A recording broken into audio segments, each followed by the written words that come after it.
Okay. So my studio is about 45 minutes out of New York City.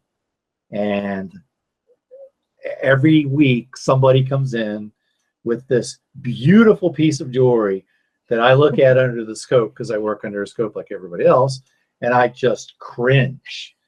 And this week reminded me that everybody in the Northeast loves shared prongs, and nobody in the Northeast knows how to set shared prongs.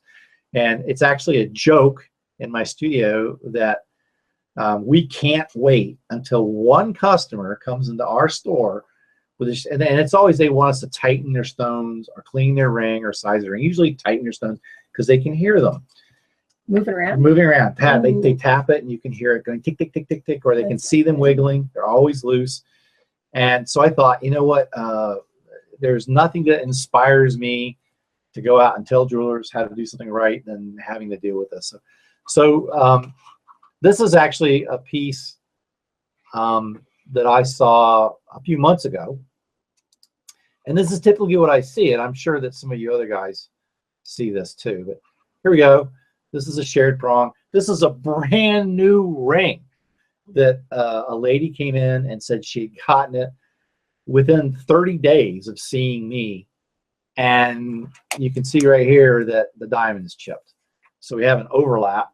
That's the first thing that we see. The other thing is that I don't know what these people are thinking when they set these, but first of all, they're setting the diamonds that are too big for the mountings, and the method that they're using to set them is just horrible. And you can see here where they probably chipped it because the two diamonds touched each other. They may have chipped it when they got a beating tool in here, but these things are always loose, and it's because in the jewelry industry as a setter, they teach you to push the prongs down, push the prongs down, push the prongs down. And that's not necessarily the right way to do it. So let me see if I can get to the next one here. The next image is, this is the one that came in this week. Now all the prongs were loose. Fortunately, you can see here, they weren't too close to each other, so there wasn't chipping.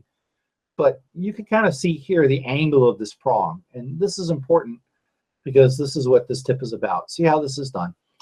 Typically what they're doing is they're going to cut the seat, and then they're going to push the prong over like you would setting you're using your hands. Do you want to show people what you're doing? Sorry, there? I am using my hands. I'm just wondering. So typically they're going to cut the seat for the diamond here, and then they're just going to bend the prongs over, because when you learn how to set diamonds, they usually teach you how to set a 6-prong solitaire or a 4-prong, and that's what they do. But that doesn't work properly for everything. So let me see what I've got here. There again, you can see the sides of it where it's at a very severe angle. It's not protecting the stone very much either. No, these stones are very hanging out there in the wind. They are.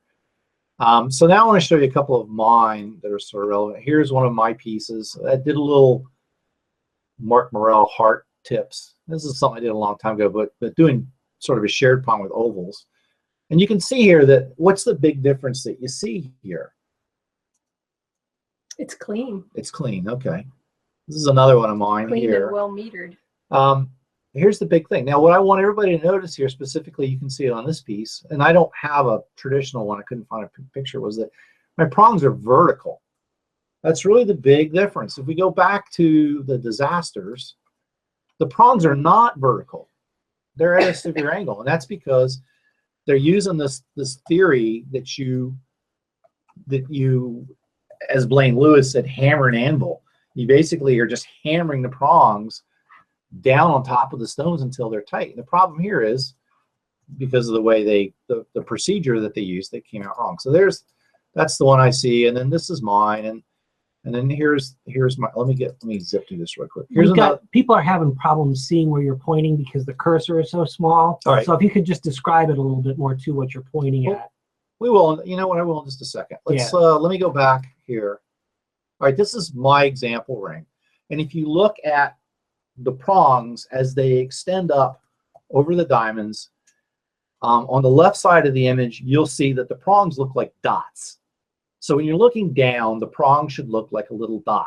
And I'm glad you said that, Rob, because I think one of the biggest problems is that a lot of these bad jewelers, they bend those prongs inward and inward and inward, and the ring ends up looking like a bar set ring. which is not the point. If you look at the bad ones here, you know, that's starting to look, if you look at the angle, the prongs are, they come and they bend in at about 45 degrees. That one on the left, I'd say. Right. And then you go here and you look at this one. I mean, if you got these prongs a little bit closer, this would look like a bar set ring. If you look at the prong, it's just to the right, almost off the image that you can barely see. They've actually pushed these prongs together. So what's the right way to do this? Let me show you a couple examples. Let me do this real quick. You know, this is an example of mine, one of mine. This is a great piece. There's a perfect example of it right there. Those prongs are vertical. Those diamonds are not touching. There's the under bezel is enough to protect the edge of the diamond. Can you see that?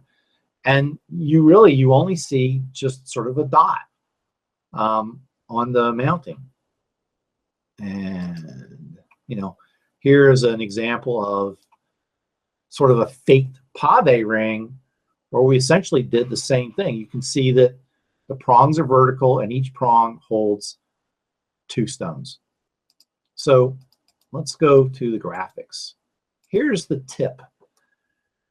When you get your mounting, the very first thing you want to do is where I showed it with the red prong, bend the prong out so that when you go in there and you cut it and Seats and everything. bend every prong out like that, because the mounting is going to come to you with the prongs vertical. So the typical jeweler is going to cut the seat, but the prongs are already vertical. So they're going to drop the diamond in, and then he's going to squeeze them together and squeeze them together and squeeze them together. The 2 things that that does is, 1, it takes the leverage away from you, and 2, as you're squeezing the prongs, I know I'm not sure. We should go back to you talking, or No, I'll just move forward here.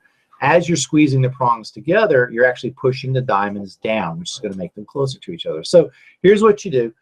You open all the prongs up, you bend them all out, and then you just lightly nick it with your setting burr. I think you can see right here what we're talking about.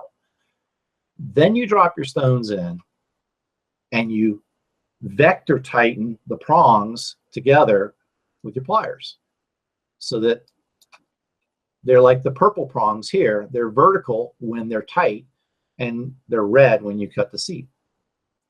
So that's our big tip. I hope that makes sense for people. mechanically it makes a lot of sense.